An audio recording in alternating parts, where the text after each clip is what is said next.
yang cikgu hari ini menganjurkan sambutan Hari Raya untuk kelas 3 proaktif.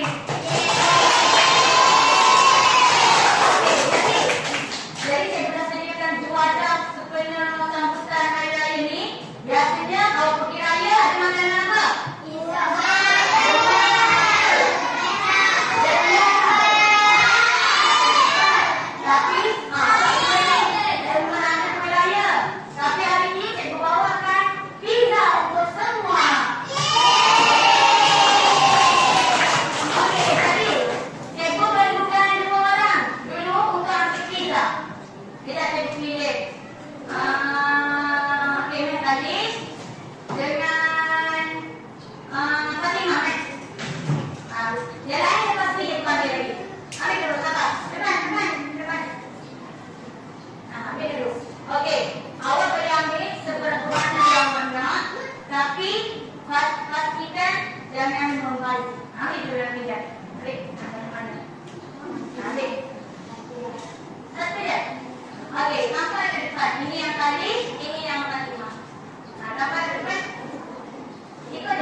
Okey, good.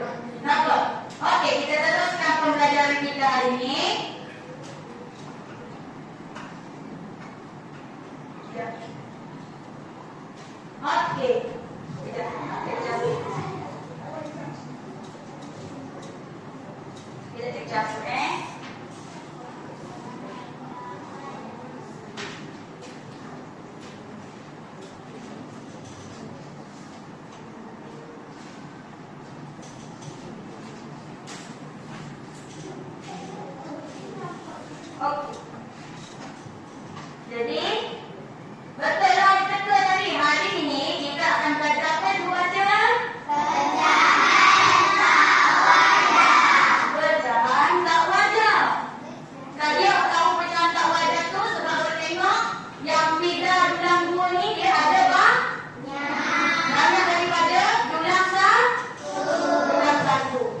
Okey. Untuk objektif pembelajaran kita hari ini, kita akan belajar. Cuba baca.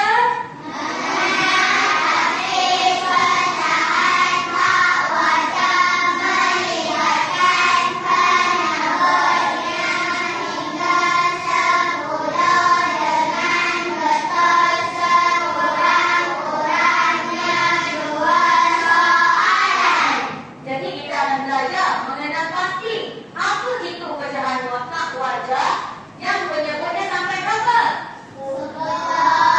Sampai berapa Ilham? 10. Okey, sambung. Okey, kita ringkas kembali kejap. Apa itu pecahan wajah? Siapa dah jawab? Angkat tangan. Pecahan yang sama rata. Okey, terus. Memang cakap betul dan saya tak salah lagi. Bagi contoh pecahan wajah.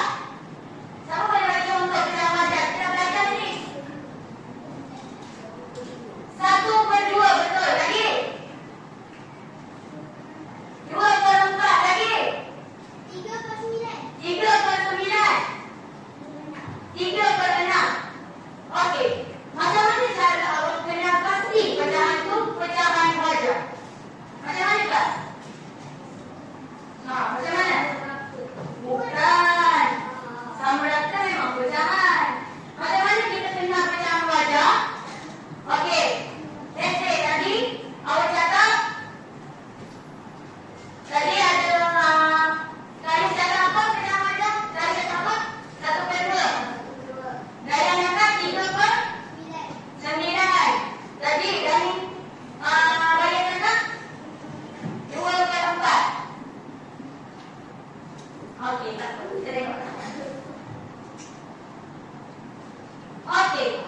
Siapa nak jawab apa pecahan wajah kat sini? Angkat tangan. Aisyah, berapa ni? 3/4. Yang ni? Alia? 1/4. Yang ni? Adli?